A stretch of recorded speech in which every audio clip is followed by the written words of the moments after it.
The XFL is back. In 2001, Vince McMahon started the XFL as an alternative football league, something completely different from the NFL, something that we have never seen before. Fast forward to 2023, and The Rock is now the owner of this league, and he's trying to resurrect a spring football league and really bring a new perspective to the sport of football. In this video, we're going to take a look at the original 2001 version of the XFL, kind of what were the pitfalls, what were some of the bad things that happened that led to the demise of that league, and then we're going to follow that up and we're going to talk about this current 2023 version, what's going well so far, what's not going so well, and then at the end I'll go through my opinion on what I would do if I were in charge of the XFL, and I think some key adjustments I would make to make this a successful league. But before we get into the XFL, we really need to understand, why are so many people trying to create these spring football leagues? It's all led by money. When you look at the chart with the leagues that have the most revenue in 2021, you'll see at the very top of the chart is the NFL with $18 billion. The NFL just got a new TV deal done as well, so this number is going to continue to skyrocket. We could really add another football league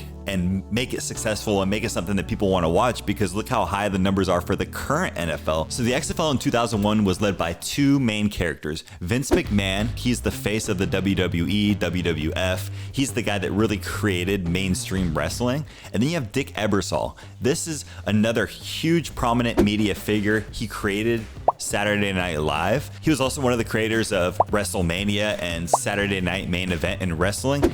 And at this time, 2001, he was the president of NBC Sports. NBC was always associated with the NFL. They were hand in hand. But in 2000, they actually lost the rights to the NFL. The games got split between Fox and CBS.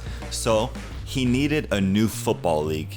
And while he was having this issue, Vince McMahon was already putting together his proposal for the XFL. So this kind of merging of two old friends together that had worked together on some wrestling events, all of a sudden it made perfect sense for them to come together once again to create this new extreme football league. When it came to the XFL, the marketing was super over the top, very cheesy and corny, especially when looking back on it now, but they really wanted to promote this was the anti-NFL. NFL is no fun league. The XFL is the extra fun league. It's all about access, giving players a new perspective, and giving people a chance to really get into the action. In 2000, they actually flew a XFL blimp over an Oakland Raiders game while they were playing, so that the NFL telecast would see the blimp and be like, "Ooh, here comes the XFL." One issue that did occur is that blimp actually crashed into an Oakland restaurant. Everybody was safe, but it just kind of was a bad omen for the league to start, and kind of shows where things were heading towards. But even with all these issues, the XFL actually had a tremendous start.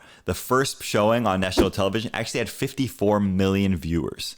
To put that in perspective, that was higher than the World Series. So when it comes to an extreme football league, if your marketing is all about how extreme the league is, you're going to get some interest. And that's where the 54 million fans actually came from. People wanted to see what this league was going to be all about. But what happens is when you don't deliver with the product on the field, and in this case, the product was not living up to the hype that they had brought out at all of a sudden, viewers are going to tail off. And that's exactly what happened. People realized, oh, this is just a much, much worse version of the NFL.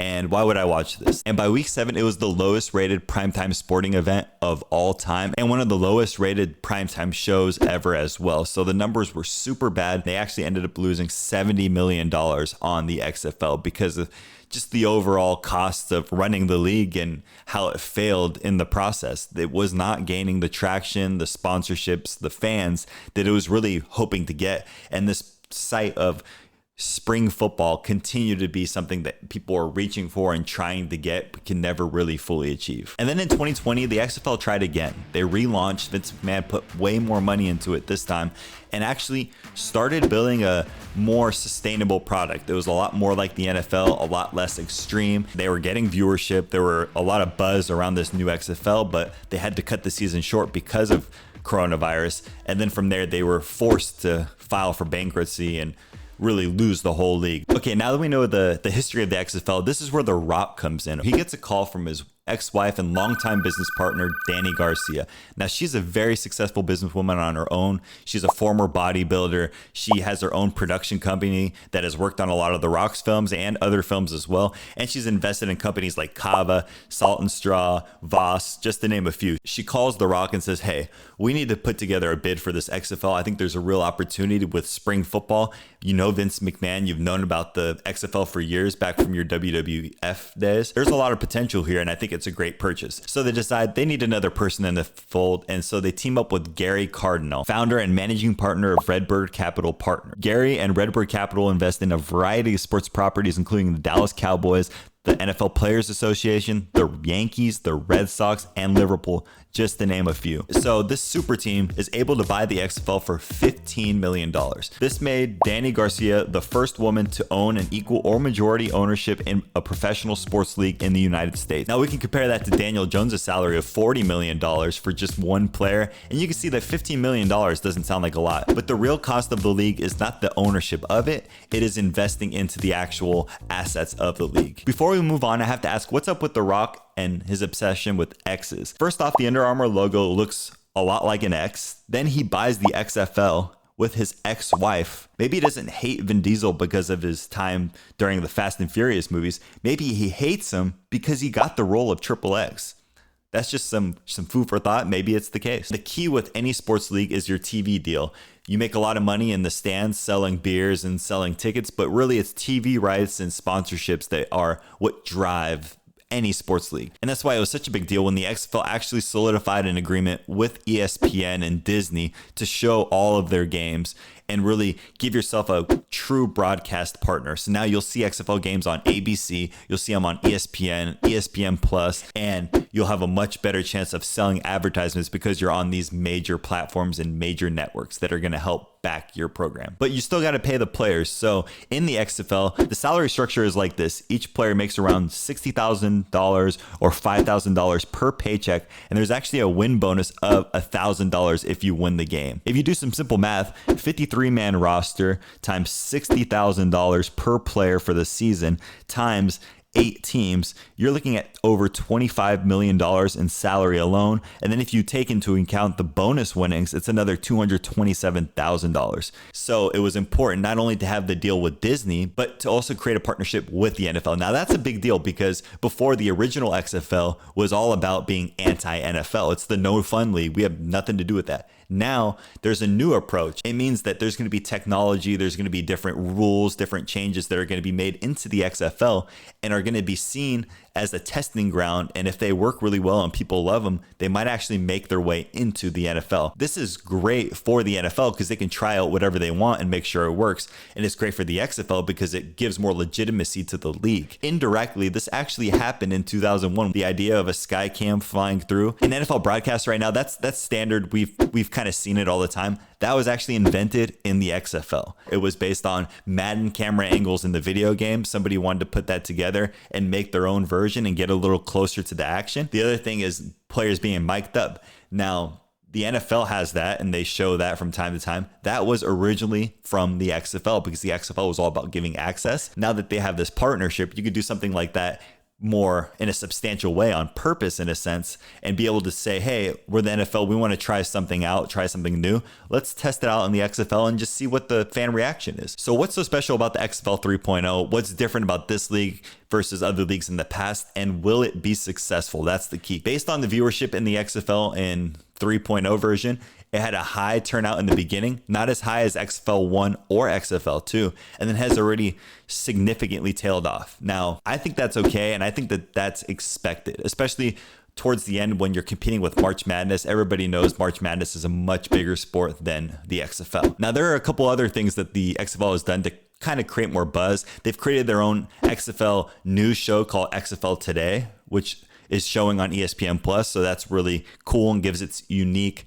own place in ESPN. But they've also created the show that I'm really excited about, and it's called Player 54. I love Hard Knocks. I love Last Chance U. I love all these kinds of Netflix shows, Full Swing and Formula One. These are all great sports documentary shows, and you really get involved and get to know players and athletes on a more personal level. The XFL did this with Player 54. NFL rosters have 53 players. So Player 54 is the one that just didn't make the cut. And that's exactly the process and the thought behind the show. They're going to show the back end, show the competition, and really follow these players in their regular lives and throughout the season.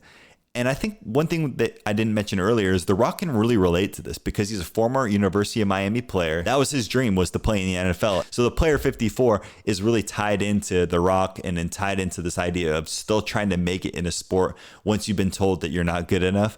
Some of these guys are good enough and they just need a place to prove themselves. And then the new XFL actually has some decent fan bases. There are some traditions that were built in the 2020 seasons that carried over to the 23 season, including a beer snake by the DC Defenders, which is something that people love, but security actually took the beer snake away. So they banned the beer snake. And what do the DC Defender fans do? They start throwing lemons on the field because they're so angry that the beer snake has been taken away. So there's some things in terms of fan base where you're seeing a lot of buzz around the XFL in the crowds. So what would I do to make this the best XFL and make this league be sustainable? Well, I already mentioned it. Player 54, I think, is a huge opportunity, and I would make sure that that show makes its way on Netflix. Another thing I would do is really continue to focus on your two brands of player. First, you start with your more notable name, like your Josh Gordon, a guy that has NFL experience, NFL success, but maybe is on the back end of his career. And then you move on and have another half of the league with a guy like Abram Smith. He's actually leading the league in rushing. He's a great college player that just didn't make the cut in the NFL and has the chance to maybe make a roster this season. Balancing those two kinds of players and making sure you have a little bit of both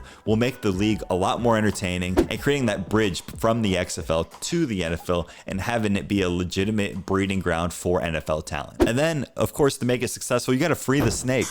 Let the fans create their beer snakes. Let's remember, each one of those beers probably costs around $12 each. So if you're building a snake of 50 beers, I mean, that's a lot of money, a lot of revenue that you don't want to turn down, and you want people to keep buying these beers to feed the snakes. So I don't know why they stopped them from doing it. I would continue having beer snakes, make it every XFL team can have a beer snake. I think that that's good for the league, not bad. Fans of these spring football leagues have seen a lot of these leagues come and go. So you need to be able to stick around for a few years, really build that trust. And then I think we'll start to see maybe a little bit more hype, some better players in the league over time. And then maybe from there, we'll be able to get an experience where spring football is a reality and something that people are excited to watch. I just want to say thank you for watching. I appreciate it. And I'll see you in the next one.